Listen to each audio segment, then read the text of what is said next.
It's very worrisome that Microsoft is just flippantly saying, so we're just going to start copying your voice to create a voice profile, and then we'll save that information and we assure you it will be safe like everything else. And just ask AT&T what that means to their users.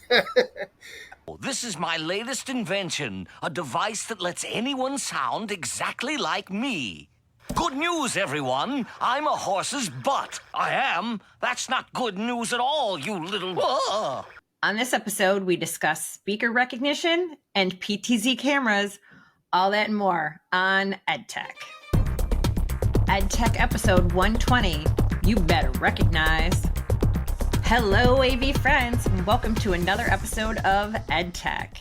This episode, we have with us part of our usual panel of awesome higher ed AV professionals, Ernie Bailey. Hello, Erin. How are you doing today? I'm doing all right, Ernie. How are you? Doing very good.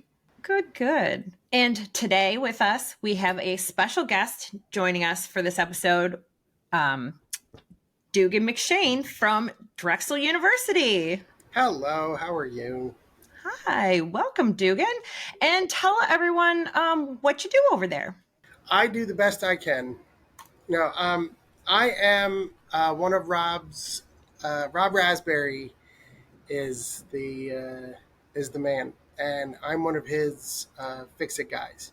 I'm his closer, so he sends me in when something has gotten snake bit, or basically anytime there's a lump in the carpet, I'm the one with the hammer to nail it down. I do the installs for him. We do consulting. So we work out of the central IT department to kind of give an AV handle on everything that's involving Zoom and video production and construction and buying new TVs and all of that jazz. We also have a podcasting studio, which we handle too. So we wear a lot of hats in our department. Excellent. Yeah, it sounds like you're a guy that gets things done. We do.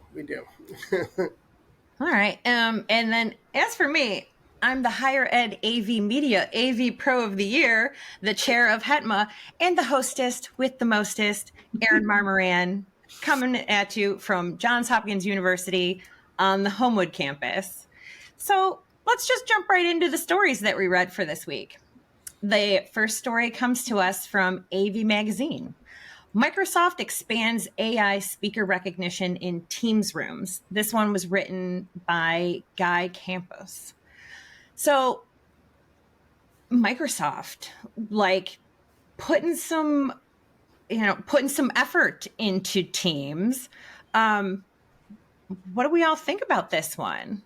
I sometimes think it may be too much, some of their recognition. I like being able to recognize the shape, know that you've got a presenter, but I'm still not real comfortable with it recognizing me as the person. I understand how that helps with transcription services and, putting your name up, that's one thing, I would like us to be able to do when we're doing some of our webinars or panel discussions that we put up, is as opposed to putting up the site name or the name of just the host, change the name on the display to who is speaking. So I kind of like it, but I don't like that much AI in my life. I can definitely dig it. The amount of threat actors that are using voice recognition software with just a snippet of your voice, they can recreate entire patterns in conversations. It's very worrisome that Microsoft is just flippantly saying, so we're just going to start copying your voice to create a voice profile, and then we'll save that information and we assure you it will be safe like everything else. And just ask AT&T what that means to their users, which means a whole hell of a lot. Right. Yeah. Very timely in that I just got an email from AT&T that was like, hey, guess what? Your data, kind of. Even if it's saved locally, which, some of these say they're saved locally, they're saved, which means they're retrievable. And you never know when you're going to get hacked, when you're going to, download ransomware by accident, or someone else at your organization can download some ransomware. We have 12,000 employees and 5,000 students. Someone's always getting some kind of warning. Right. Because in the article, they're talking about, you can easily create a voice profile at, ms.voiceprofile, whatever. But then they go on to say, and then for organizations, your IT admin needs to enable voice enrollment. So it's not just a simple, oh, we'll figure out who you are. It's, don't worry, Big Brother's watching, and the IT department will enable the voice recognition. And they don't say when they're going to stop recognizing your voice. They're not going to, if passive conversations are being trimmed for snippets, or if all of your data that you're searching for is then retrievable and then combined with a voice profile. Well, now all of a sudden you're able to create a user profile that not only has all of my location data, all of my user history, my chat logs from Teams, my documents from Word and Excel, and it's too much information to be in one place.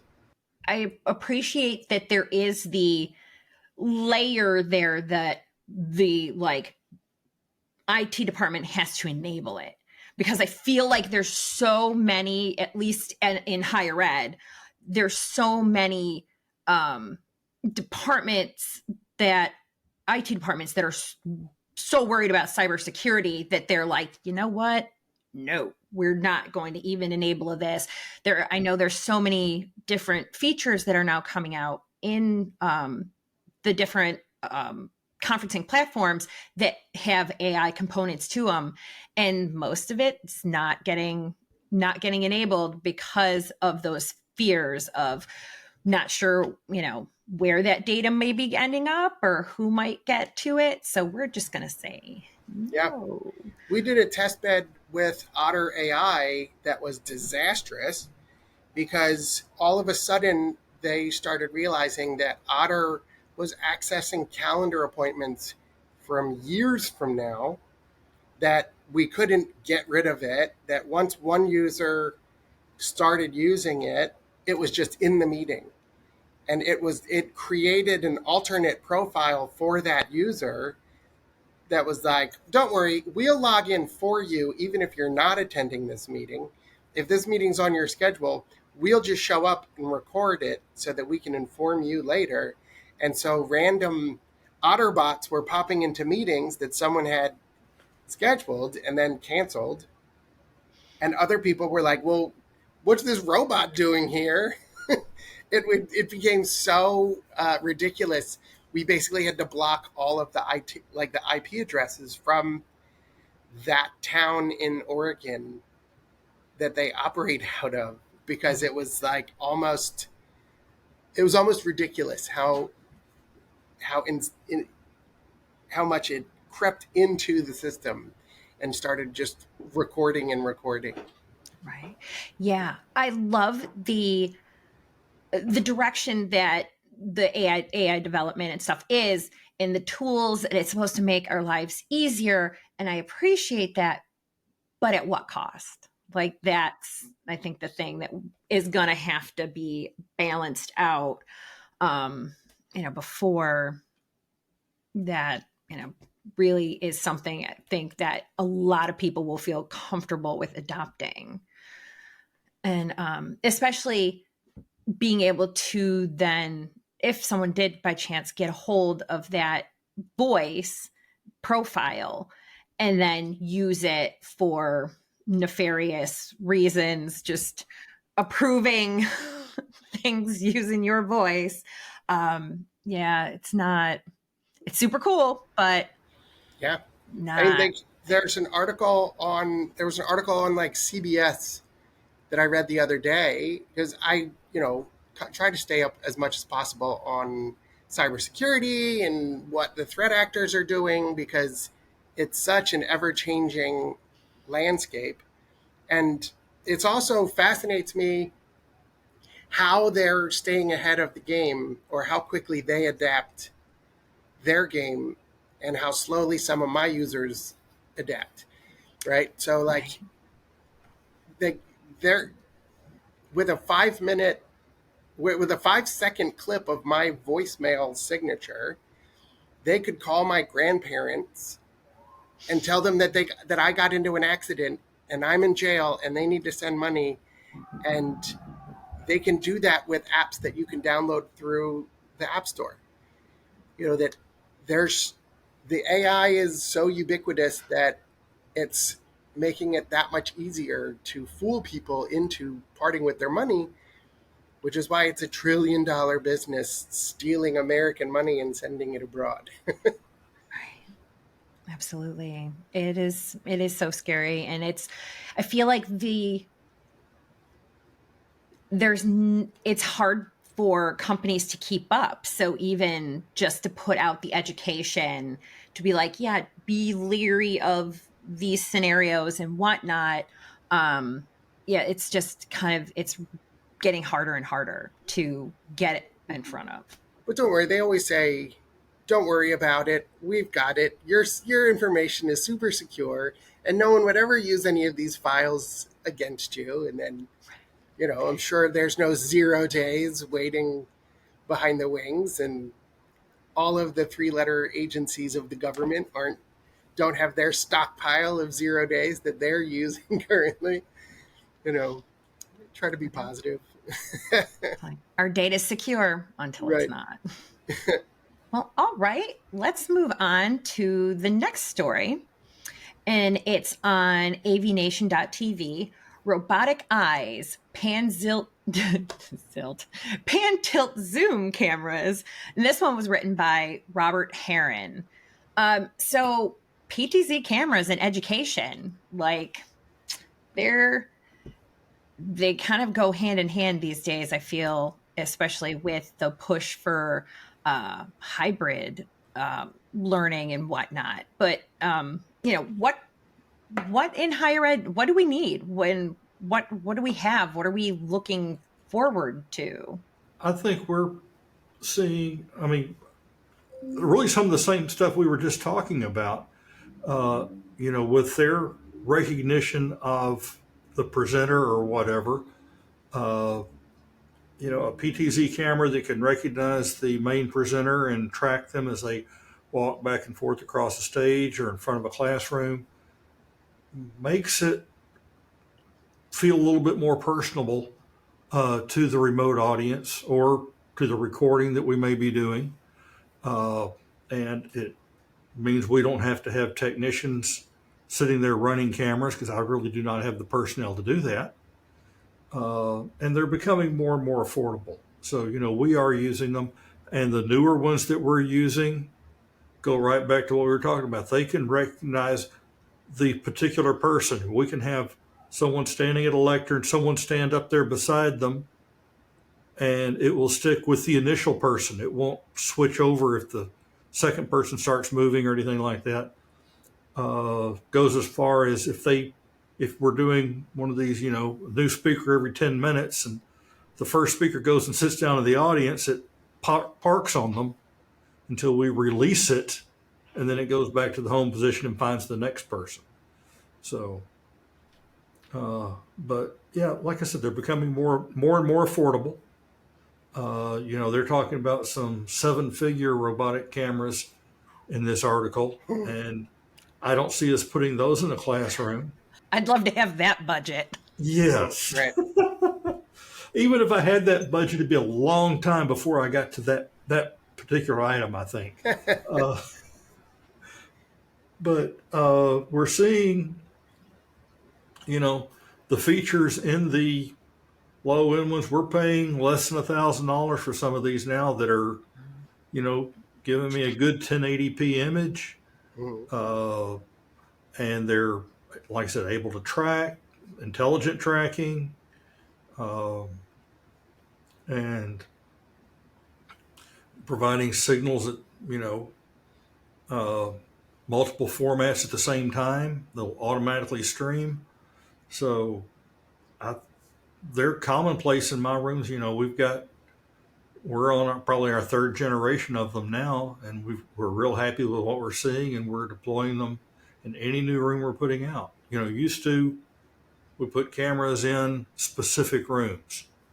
Now, I mean, if I'm just putting in a small huddle room, it's got some sort of camera in it anyway.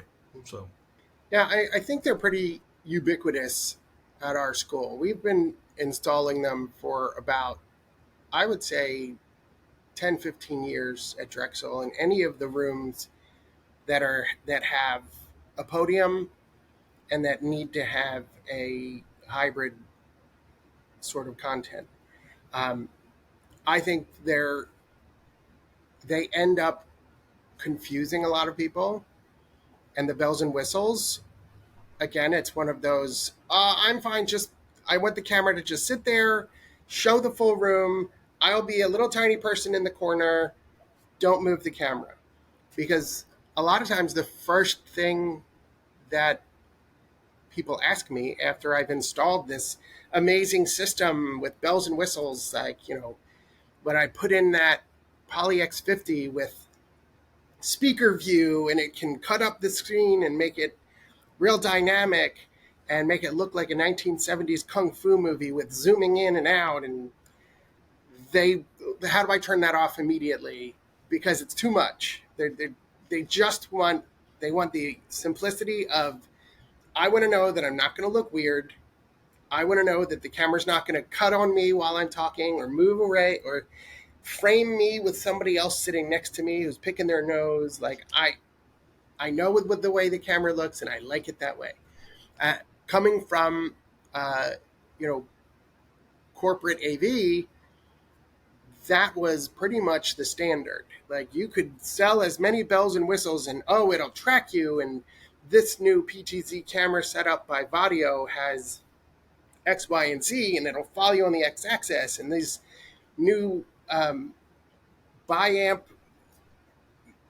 beamforming microphones that can pinpoint whoever in the audience is talking, and their chair will light up, and it'll raise them up, and immediately half of that is like, all right, throw that out the window. Nobody wants, So I still think we're about 2-3 years away from the tracking technology being where it needs to be comfortable for people to use. And I think the companies up and down the board still have 2-3 generations of products before it's going to be something that I look for in a device. Just like I'm not shopping for cars right now for their self-driving capabilities. It's nice to play around with when I'm in cruise control on the highway, but if I'm on city streets and there's buses next to me, I want to be in control. I want to drive my bus. And it's funny though, because a lot of the same sort of technology in the auto tracking cameras is also what's in the cameras on self-driving cars to make that like recognition. But yeah, it's like, and the scary thing is that we won't even trust it in a classroom where it's not going to do any sort of harm. yeah. Maybe to your mental health, but not to physical. But We put our first tracking cameras in 2010, and we left them in the auto tracking mode for about a week and a half. Right. Because if somebody got, it was one of those dual camera ones where one was a real wide angle and it tried to find what it thought was the main presenter or whatever. And if someone walked into the corner of the screen, it would quickly move over. Or if somebody was moving on the stage, it was very jerky. We had people actually getting sick watching the video and ask us to turn it off. So we parked it on, we went to the little mat that you put down at the lectern, So if they stood on the mat, it got a tight shot. If they stepped off of it, it went to a wide shot. And that was the extent of the tracking that we did until COVID. And now we're seeing some better tracking. We're even seeing it in the lower end sound bars that we're getting, and it's fair. Exactly. We are putting in some the more professional cameras that we're putting in the room, and like I said, I'm surprised at the price. We're doing a great job of tracking enough that we are defaulting it to the tracking on. We put on the touch screen in the room, you can turn off the tracking. But it will, if the system restarts or anything, it goes back to its on in the default mode. Which cameras are you using? We're using PTZ optics. Okay. We did a demo of, one of my guys saw them at Infocom last year, and they sent us a demo, let us beta test some of their newer firmware, and it was enough that we've switched over to that. I'm also the budget guy, so I was really impressed when I saw the price on those cameras. When I can get a superior product for lower price, I'll go for it any day of the week. If it's something we can rely on. My programmer is happy with the way he's able to communicate with it, and my support team is very happy with not having to run to the classroom to adjust the camera all the time.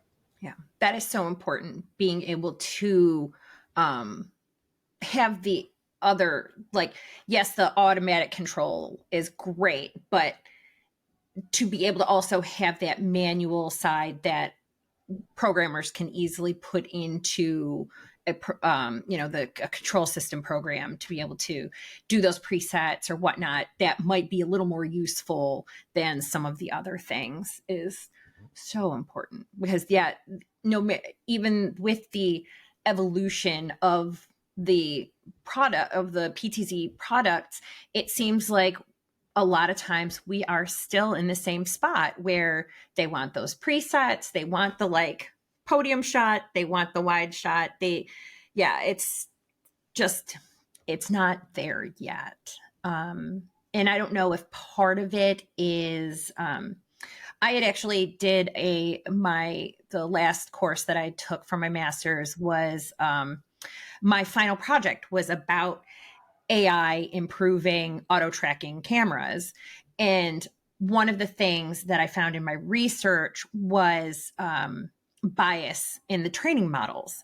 So with a group of us who are all relatively fair skinned, not a problem with tracking, but people of color, a little bit more of an issue when it came to that. So I think as the models get better, better results will happen. But until then, we probably are going to keep those AI features turned off. I think a large portion of the software and hardware out there ends up relying on a very thin and narrow data set. Having a beard makes me unrecognizable to a lot of facial recognition systems because all of a sudden it just sees a balloon head and goes, oh, we don't know what to do with that. Glasses, anything that's outside, wearing a hat. It looks like I'm trying to be an incognito right now, but anything outside of their narrow band of, these were the developers that we tested it on, and this is our data set. Well, we worked with some cameras that were apparently tested by people with beards, because when we got our team in, the guys with the bigger beards were tracked better than the clean-shaven people. Yeah, I'd like to see how what their training modules are, because I know that every time we prove that we're not a robot, we're helping train a lot of those camera recognition programs in, that's a bicycle, this is not a bicycle. There's a car, this is not, that's why half of the I'm not a robot training things is, what's a stoplight look like? What is a bridge? What is a bus? And so, yeah, that's how much data we're putting into those training modules, and you can see we're still not there yet. Like, it's going to take tons of data in order to reach that point. We are finding that some of the products and companies that you realize real quick are more into AI development internally. Mm-hmm. The cameras and the microphones learn in the room. Mm-hmm. So once they're in a space, they learn where it's going to be, Mm-hmm. and they become faster and more accurate. Yeah, we've had 2 or 3 demos along that, where the one demo was fun because they basically said, "You like, this is going to sound weird, but we're going to train the camera on the room's acoustics," and it basically played a modem startup for like 5 minutes, going so that it was getting all of the weird sounds bouncing. I've got that same product, and I go in the room anytime my guys are setting up a new one just to listen. It's soothing. But you got to be quiet when it's doing it. But yeah, it is interesting to see and hear that. And, we found out that if we use that same product on a mobile device, we turn off some of those features because they're trying to match the previous room they were in, or Interesting. big open space or whatever. So I think the mapping is getting a lot better. Being able to create a 360-degree map of the room and then take certain points and say, don't focus on this. Never focus on the doorway. So that's a dead zone. This outside area, this window facing the street, that's also a dead zone. So that any movement or audio that's coming off of the street, we're a center city location. So tens of thousands of people are walking down the street at any moment as looky-loos. And being able to kind of cut those people out of the background, cut them out of, I think that's where the true leaps and bounds of AI are really going to take us. Limiting what we're recording by saying, no, don't do that. Do this. I think those are where it's become so much better than it used to be. Allowing it to just run on its own, it's okay. But I love that a lot of the bells and whistles, a lot of the deep down settings are becoming a lot more user friendly and a lot more, space friendly for us. This was another fantastic episode. If someone wants to get in touch with you after this episode, Ernie, how can they get in touch with you? You can usually find me on LinkedIn. Okay. And how about you, Dugan? I live in a cave. No, I'm kidding. LinkedIn is a good way to find me. It may take me a few weeks because I try not to be on it as much as possible. I feel like it's a time suck, but I'll answer eventually if people say hi. Well, fantastic. And for me, you can find me on the HETMA community, on LinkedIn, on the social media platform formerly known as Twitter. And you can find me here monthly on AVNation at the EdTech podcast. And until next time. The network for the AV industry. What are you listening to? This is AV. This is AV Nation. This is AV Nation. Hi, this is Jennifer Goodyear and Erica Carroll from the Women in AV podcast, where we are encouraged by the incredible stories of women in AV. Listen in on fun, empowering conversations as we chat with inspiring women, breaking barriers and creating their own path in the industry. Check out Women in AV on avnation.tv or wherever you get your podcasts.